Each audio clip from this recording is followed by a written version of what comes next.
ಬಳ್ಳಾರಿಯಲ್ಲಿ ಮೊಹರಂ ಹಬ್ಬವನ್ನ ಶಾಂತಿಯುತವಾಗಿ ಹಾಗೂ ಸೌಹಾರ್ದಯುತ ವಾತಾವರಣದಲ್ಲಿ ಆಚರಿಸಲು ಜಿಲ್ಲಾ ಪೊಲೀಸ್ ಇಲಾಖೆ ಕಟ್ಟುನಿಟ್ಟಿನ ಭದ್ರತಾ ಕ್ರಮಗಳನ್ನು ಕೈಗೊಂಡಿತು. ಜಿಲ್ಲಾ ಪೊಲೀಸ್ ವರಿಷ್ಠಾಧಿಕಾರಿ ಡಾಕ್ಟರ್ ಸುಮನ್ ಡಿ ಪೆನ್ನೇಕರ್ ಅವರು ಸ್ವತಃ ಮುಂಜಾನೆ 4:15 ಗಂಟೆಗೆ ಕಣಕ್ಕಿಳಿದು ಭದ್ರತಾ ವ್ಯವಸ್ಥೆಯ ಮೇಲ್ವಿಚಾರಣೆ ನಡೆಸಿದರು. ಮೊಹರಂ ಹಬ್ಬದ ಹಿನ್ನೆಲೆಯಲ್ಲಿ ಜಿಲ್ಲೆಯಾದ್ಯಂತ ಕಾನೂನು ಸುವ್ಯವಸ್ಥೆ ಕಾಪಾಡುವ ಉದ್ದೇಶದಿಂದ ಬಳ್ಳಾರಿ ಜಿಲ್ಲಾ ಪೊಲೀಸ್ ವರಿಷ್ಠಾಧಿಕಾರಿ ಡಾಕ್ಟರ್ ಸುಮನ್ ಡಿ ಪೆನ್ನೇಕರ್ ಅವರು ಮುಂಜಾನೆ 4:30 ಗಂಟೆಗೆ ವಿವಿಧ ಪ್ರದೇಶಗಳಿಗೆ ಭೇಟಿ ನೀಡಿ ಭದ್ರತಾ ವ್ಯವಸ್ಥೆಯನ್ನ ಪರಿಶೀಲಿಸಿದರು.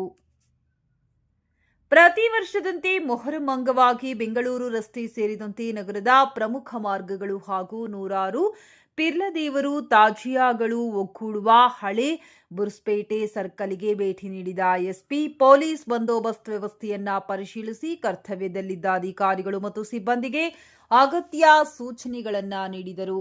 ಯಾವುದೇ ಅಹಿತಕರ ಘಟನೆ, ಗಲಭೆ ಅಥವಾ ಅಶಾಂತಿಗೆ ಅವಕಾಶ ನೀಡದಂತೆ ಸೂಕ್ಷ್ಮ ಪ್ರದೇಶಗಳಲ್ಲಿ ಹೆಚ್ಚುವರಿ ಪೊಲೀಸ್ ಸಿಬ್ಬಂದಿಯನ್ನ ನಿಯೋಜಿಸಲಾಗಿತ್ತು. ಜೊತೆಗೆ ನಿರಂತರ ಗಸ್ತು, ಕಟ್ಟುನಿಟ್ಟಿನ ನಿಗಾ ಹಾಗೂ ತುರ್ತು ಪರಿಸ್ಥಿತಿಗೆ ಸನ್ನದ್ಧವಾಗಿರುವಂತೆ ಪೊಲೀಸ್ ಇಲಾಖೆ ವಿಶೇಷ ಕ್ರಮಗಳನ್ನು ಕೈಗೊಂಡಿತು. SP doctor Suman D Pannekar ಅವರ ನೇರ ಮೇಲ್ವಿಚಾರಣೆಯಲ್ಲಿ ಭದ್ರತಾ ವ್ಯವಸ್ಥೆ ಪರಿಣಾಮಕಾರಿಯಾಗಿ ಕಾರ್ಯನಿರ್ವಹಿಸಿದ ಪರಿಣಾಮ ಬಳ್ಳಾರಿಯಲ್ಲಿ ಮೊಹರಂ ಹಬ್ಬ ಯಾವುದೇ ಅಹಿತಕರ ಘಟನೆಗಳಿಲ್ಲದೆ ಶಾಂತಿಯುತವಾಗಿ ಹಾಗೂ ಸೌಹಾರ್ದಯುತ ವಾತಾವರಣದಲ್ಲಿ ಯಶಸ್ವಿಯಾಗಿ ನೆರವೇರಿತು.